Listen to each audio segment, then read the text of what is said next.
सभी महानुभावों को मेरा सादर जय जिनेंद्र। और श्रावकाचार की इस कक्षा में आप सभी का एक बार पुनः स्वागत है। और आज हम 86वें नंबर के श्लोक को पढ़ने जा रहे हैं। और इस श्लोक में यह हमें बताया गया है कि किस प्रकार से हम वस्तुओं का त्याग करते हैं और कौन कौन सी वस्तुओं का त्याग करते हैं, क्यों करते हैं, है ना। ये बताया गया है। मुख्य रूप से दो प्रकार की वस्तुओं का त्याग हमें कर ही देना चाहिए, वो इसमें बताया है। पहला है अनिष्ट वस्तु, अनिष्ट कारक वस्तु जिसे हम कह सकते हैं, और दूसरा है अनुपसेव्य। तो चलिए पहले अपन श्लोक को पढ़ लेते हैं, उच्चारण कर लेते हैं।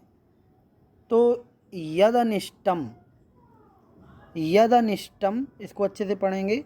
यदनिष्टम, ठीक है। तद्वृतयेद, वृतयेद्यच्चा, यहाँ तक पढ़ें। तद्वृतयेद्यच्चानुपसेव्य मेतदपि जहियात। इसको एक ही बार में पढ़ना पड़ेगा क्योंकि ये शब्द जुड़े हुए हैं एक दूसरे से, तो थोड़ा सा ध्यान से देख लीजिए।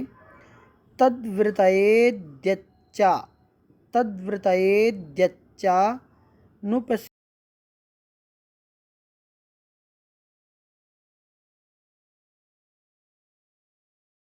अधिकृता, अभिसंधिकृता विरतिर, ये विष के ऊपर जो रा लगा है उसको भी पहले पढ़ेंगे।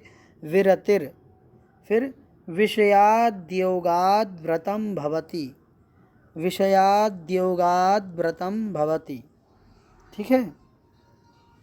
पूरा लय के साथ पढ़ लेते हैं एक बार।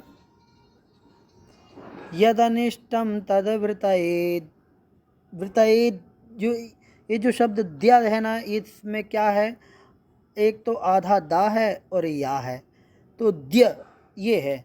तो जब हम यहाँ से पढ़ेंगे ना तो आधे दा तक पढ़ना है।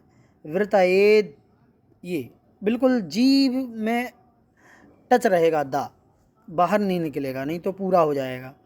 तो वृतयेद, फिर आगे या का उच्चारण करेंगे, यच्चा, वृतयेद्यच्चा, तो द्यच्चा पढ़ेंगे, है ना। तो पूरा एक बार में पढ़ेंगे तभी सही उच्चारण हो पाएगा, नहीं तो वो सही उच्चारण नहीं हो पाएगा। कैसे पढ़ेंगे, तो यदनिष्टम तद्वृतयेद्यच्चानुपसेव्य में तदपि जहियात, है ना। वृतये तक पढ़ लें, वृतये, है ना। हालांकि पढ़ना तो आधे दा तक है, लेकिन वो सुनाई नहीं देगा, सुनाई देगा ये तक। तो यद अनिष्टम तदवृतयेद, फिर द्यच्चानुपसेव्य में तदापि जहियात, अभिसंधिकृता विरतिर, अभिसंधिकृता विरतिर विषयाद्योगाद व्रतम भवति, ठीक है। क्या कह रहे हैं इसमें,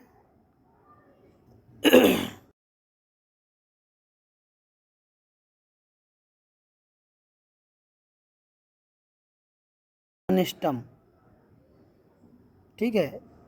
अनिष्टम, यह तो मतलब जो, अनिष्टम मतलब अनिष्ट है, अनिष्ट करने वाला, है ना। अनिष्ट, इष्ट मतलब अच्छा या जो हमारे इच्छानुरूप हो वो, और अनिष्ट मतलब बुरा, जो हमारी इच्छानुरूप नहीं है। तो इष्ट मतलब अच्छा और अनिष्ट मतलब बुरा। तो जो बुरा करने वाला है हमारा, ऐसा पदार्थ, ऐसी वस्तु जो हमारे लिए, हमारे सेहत के लिए, हमारे स्वास्थ्य के लिए नुकसानदायक है, वो तद्वृतयेत, तत् उससे, वृतयेत यहाँ से दा तक लेंगे, वृतयेद, है ना, दा का हो जाएगा ता, तो वृतयेत ता तक बढ़ेंगे, वृतयेत, ठीक है। वृतयेत मतलब दूर होना चाहिए, ठीक। च, यत च, फिर यहाँ से निकलेगा यत च, यत मतलब जो, च मतलब और।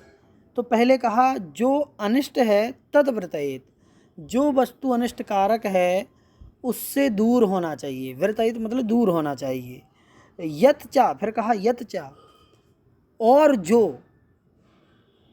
जो इसके अलावा, और जो, अब यहाँ से निकलेगा, चा से निकलेगा बड़ा चा, यहाँ जो दिखाई दे रहा है इसमें से आ निकल आएगा बाहर, और नू से जुड़ जाएगा अनुपसेव्यम, यहाँ के माँ तक ले लेंगे, आधे माँ तक। ठीक, तो यत चा अनुपसेव्यम, और जो अनुपसेव्य है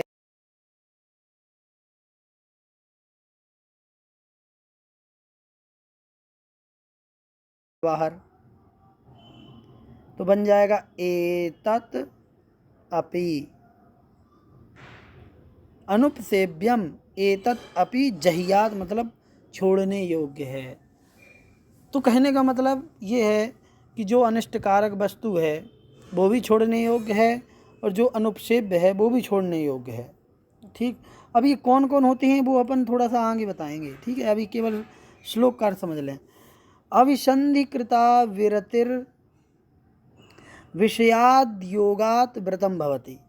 कह रहे हैं कि अविसंधि कृता विरतिर, अविसंधि मतलब अभिप्राय पूर्वक, अभिप्राय पूर्वक अर्थात सोच समझ कर, जानबूझकर जिस वस्तु को हम छोड़ देते हैं, निवृत्त कर देते हैं, कौन सी वस्तु?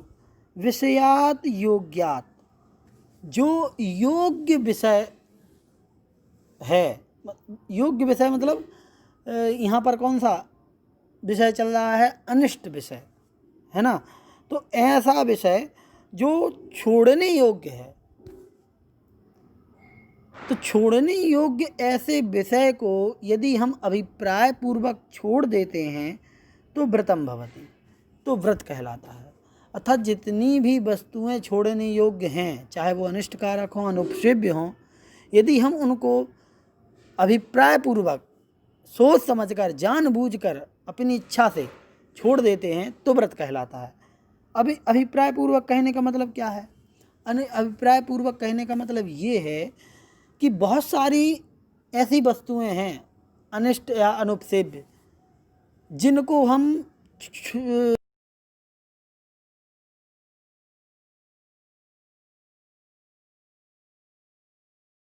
नहीं करते। ठीक है, तो ऐसी वस्तुओं का हमें अभिप्राय पूर्वक त्याग कर देना चाहिए, उसका नाम लेकर के उसका विधि पूर्वक त्याग कर देना चाहिए कि मैं इन वस्तुओं का त्याग करता हूँ। अब कौन सी हैं वस्तुएं, तो आगे हम उसको बताते हैं। देखिए,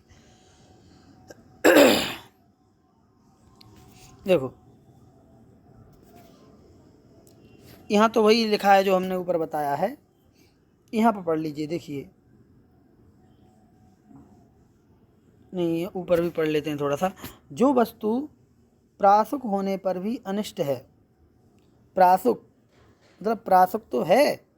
अब आप कहेंगे ये एक्चुअली में ये श्लोक जो लिखा है वो ऐसी प्रासुक वस्तुओं को छोड़ने के लिए कहा गया है जो अनिष्ट और अनुपसेव्य हैं। प्रासुक तो हैं लेकिन वो खाने योग्य नहीं है, है ना। तो वस्तु प्रासुक होने पर भी अनिष्ट है, अर्थात उदर शूल आदि कारण होने से पेट में दर्द हो जाएगा या और कुछ भी हो जाएगा, प्रकृति के अनुकूल नहीं होने से उन्हें छोड़ देना चाहिए। इसी प्रकार जो गौमूत्र, ऊँटनी का दूध, शंख का चूर्ण, पान का उगाल, है ना, जैसे लाल, मल मूत्र, पुरीश, खकार, ये सब कौन भक्षण करता है? इनका कोई नहीं करता, लेकिन हमने त्याग भी नहीं किया इनका। इसलिए ये सब चीज़ें क्या हैं? अनुपसेव्य हैं, है ना। और अनिष्टकारक कौन होती हैं? जैसे कि बुखार के समय आप घी का उपयोग करें, आपको सर्दी जुकाम हो गया है तो आप ठंडी वस्तुओं का सेवन कर रहे हैं, आपको वात है तो आप वात की वस्तुओं का प्रयोग कर रहे हैं, आपको शुगर है तो शक्कर आदि।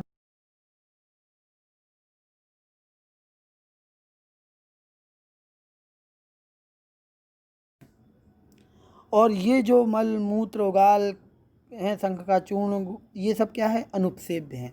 इसी प्रकार पत्थर, मिट्टी इत्यादि जो चीज़ें हैं, लकड़ी, ये अनुपसेव्य हैं, है ना। तो इनका जो है ना वो त्याग कर देना चाहिए। तो शिष्ट मनुष्यों के द्वारा ये खाने योग्य नहीं है, इसलिए छोड़ना चाहिए, क्योंकि अनिष्टपन और अनुपसेव्यपन के कारण छोड़ने योग्य विषय से अभिप्राय पूर्वक जो निवृत्ति होती है वह व्रत कहलाता है। छोड़ने योग्य वस्तुएं हैं ये सब, लेकिन जब तक हम अभिप्राय पूर्वक इनका त्याग नहीं करेंगे तब तक हमारा व्रत नहीं कहलाएगा। ठीक है, तो ये यहाँ पर कहने का मतलब था। ठीक, एक बात और यहाँ पर विशेष कही है, देखिए नीचे की लाइन में, मनुष्य की प्रकृति भिन्न भिन्न प्रकार की होती है। कोई वस्तु किसी के लिए लाभदायक है, कोई किसी के लिए हानिकारक है। इस तरह जो वस्तु जिसके लिए हानिकारक हो वह प्रासुक या त्रस स्थावर के घात रहित होने पर भी अनिष्ट कहलाती है। ये बात समझने की है। वात, पित्त और कफ, ये तीन जो है ना वस्तुएं, ये तीन चीज़ें हमारे शरीर में होती हैं। किसी का शरीर कफ का होता है, किसी का वात का होता है ना। और इसके कारण से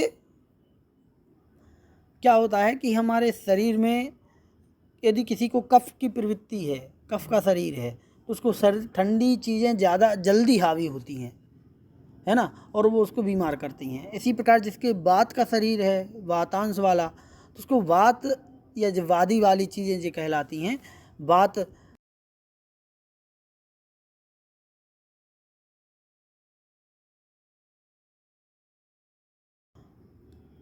और इसी प्रकार से यदि किसी का पित्त ज़्यादा बढ़ता है, पित्त कारक शरीर है, तो अम्लीय चीज़ें या पित्त बढ़ाने वाली चीज़ें उसको कम सेवन करना चाहिए। ये सब इसी प्रकार से शिष्ट मनुष्य के लिए यहाँ पर कहा गया है। तो व्रती मनुष्य को उस वस्तु का त्याग कर देना चाहिए, भले वो प्रासुक हो, है ना। ये इस प्रकार से इसमें यहाँ पर जो कहा गया है कि व्रती मनुष्य को त्रसघात, बहुघात, प्रमादवर्धक, अनिष्ट, अनुपसेव, इन पांचों प्रकार के भक्ष्यों का त्याग करना चाहिए। ठीक है, चलिए आज की कक्षा में इतना ही। जय जिनेंद्र।